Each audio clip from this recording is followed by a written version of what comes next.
আপোনালোকে জানে যে আমাৰ অসমত কোনো চিনেমাৰ টেক্স এণ্টাৰটেইনমেণ্ট টেক্স নাই কিন্তু ভাৰত চৰকাৰে চিনেমা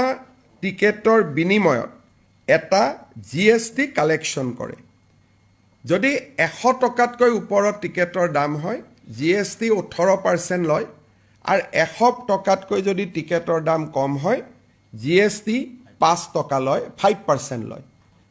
কিন্তু ইয়াক কালেক্ট কৰে সেন্ট্ৰেল গভৰ্নমেণ্টে আৰু এমাহৰ পিছত আমাৰ বাবে আধা ঘূৰাই দিয়ে আধা সেন্ট্ৰেল গভৰ্নমেণ্টে ৰাখে তাৰ মানে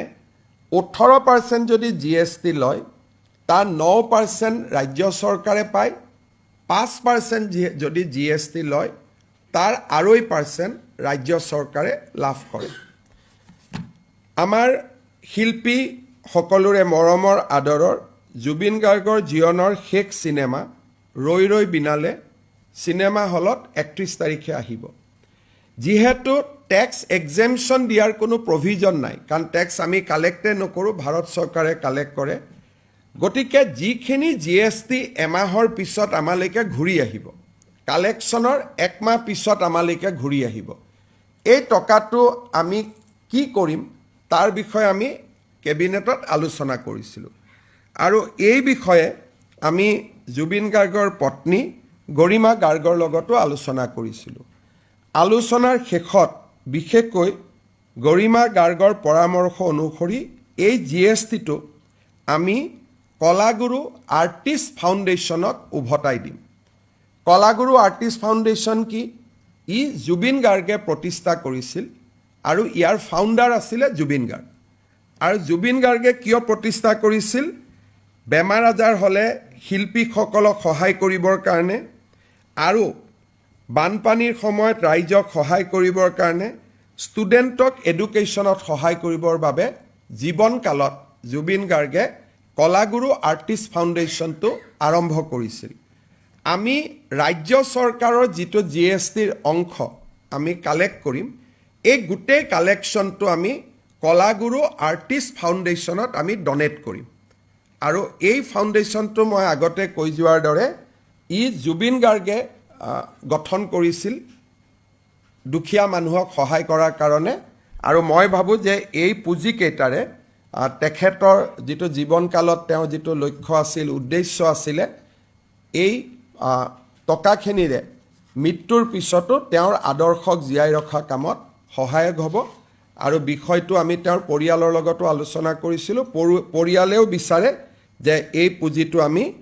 জুবিন গাৰ্গক সন্মান কৰি কলাগুৰু আৰ্টিষ্ট ফাউণ্ডেশ্যনত দিব লাগে আৰু কেবিনেটে আজি তাক অনুমোদন জনায় আৰু মই লগতে এইটো জনাইছো যে অসমত আমি কোনো এণ্টাৰটেইনমেণ্ট টেক্স কালেকশ্যনে নকৰো বিভিন্ন ৰাজ্যই কৰে কিন্তু অসমত আমি এণ্টাৰটেইনমেণ্ট বা আমোদ কৰ আমি ৰাইজৰ পৰা নলওঁই গতিকে তাক ৰেহাই দিয়াৰ কথাও নাই যেহেতু আমি নিজে নলওঁৱে এইটো টেক্স শ্ৰীভূমি জিলাত কংগ্ৰেছ দলৰ এখন বৈঠকত বাংলাদেশৰ জাতীয় সংগীত তাক ভাৰতৰ ৰাষ্ট্ৰীয় সংগীতৰ দৰে সন্মান প্ৰদৰ্শন কৰি পৰিবেশন কৰা হয় বাংলাদেশৰ জাতীয় সংগীত অসমত পৰিবেশন কৰাটো আমি কোনো পধ্যে মানি ল'ব নোৱাৰো সেই কাৰণে শ্ৰীভূমি জিলাৰ কংগ্ৰেছ সদস্যসকলৰ ওপৰত ৰাষ্ট্ৰদ্ৰোহৰ গোচৰ ৰুজু কৰিবৰ বাবে আমি অসম আৰক্ষীক নিৰ্দেশ দিছো আৰু তেওঁলোকৰ ওপৰত আমি এপ্ৰোপ্ৰিয়েট সেকশন অফ লজ আমি FIR ৰেজিষ্টাৰ কৰিম আৰু তেওঁলোকক পুলিচে আইনৰ প্ৰভিজন অনুসৰি তেওঁলোকক গ্ৰেপ্তাৰো কৰিব আৰু তেওঁলোকৰ ওপৰত আইনী ব্যৱস্থা গ্ৰহণ কৰিব অসমত সেমিকণ্ডাক্টৰ ইণ্ডাষ্ট্ৰি অহাটো অসমৰ ঔদ্যোগিক বিৱৰ্তনৰ এটা গুৰুত্বপূৰ্ণ মাইলৰ খুঁটা টাটাই সেমিকণ্ডাক্টৰ ইণ্ডাষ্ট্ৰি ননালৈকে অসমত কোনো ধৰণৰ ব্যক্তিগত উদ্যোগীৰ দ্বাৰা উদ্যোগ স্থাপন হোৱা নাছিল টি গাৰ্ডেনক যদি আমি বাদ দিওঁ যাক মেগা ইণ্ডাষ্ট্ৰি বুলি কয় আৰু 30,000 crores যিটো বিনিয়োগ প্ৰাইভেট ইণ্ডাষ্ট্ৰিয়েল হাউচে কৰা this is the biggest investment in the history of Assam তাৰ আগতে হিন্দুস্তান পেপাৰ কল আহিছে বা NRL হৈছে, অইল হৈছে, গেছ ক্ৰেকাৰ হৈছে গভৰ্ণমেণ্টৰ। টাটাই যেতিয়া অসমত এই ইণ্ডাষ্ট্ৰিটো স্থাপন কৰিব আগবাঢ়ি গ'ল, ইয়াৰ পৰিণামস্বৰূপে অসমে আৰু কেইবা লাখ কোটি টকাৰ ইণ্ডাষ্ট্ৰি আমাৰ ৰাজ্যত আনাৰ বাবে আমি সক্ষম হৈছোঁ, যাৰ প্ৰক্ৰিয়া চলি আছে। প্ৰিয়াংক খাৰ্গে আৰু অসমৰ কংগ্ৰেছ দলৰ সভাপতি গৌৰৱ গগৈয়ে দাবী কৰিছে যে এই ইণ্ডাষ্ট্ৰিটো কৰ্ণাটকতহে স্থাপন হ'ব লাগিছিল, আৰু তাৰ তেওঁলোকে কাৰণ দিছে যে অসমত শিক্ষিত বা স্কিল মেন পাৱাৰ নাই।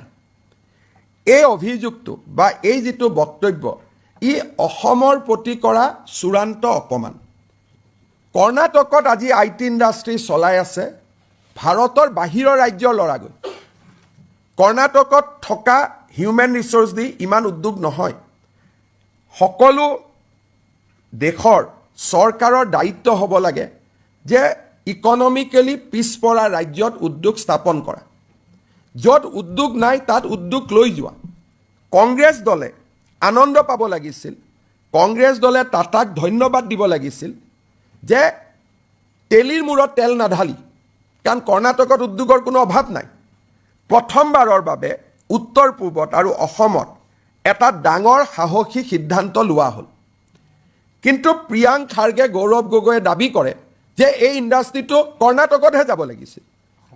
তেতিয়াহ'লে ভাৰতৰ সংবিধানত লিখি দিব লাগে যে উদ্যোগ অকল কৰ্ণাটকতে হ'ব আৰু অসমত উদ্যোগ হ'ব নোৱাৰে। অহা বছৰ তেওঁলোকে দেখা পাব যে অসমীয়া ল'ৰাই কেনেকৈ ছেমি কণ্ডাক্টৰ ইণ্ডাষ্ট্ৰি চলাইছে। বেছিদিন ৰখিব নালাগে, it is a matter of 6 months।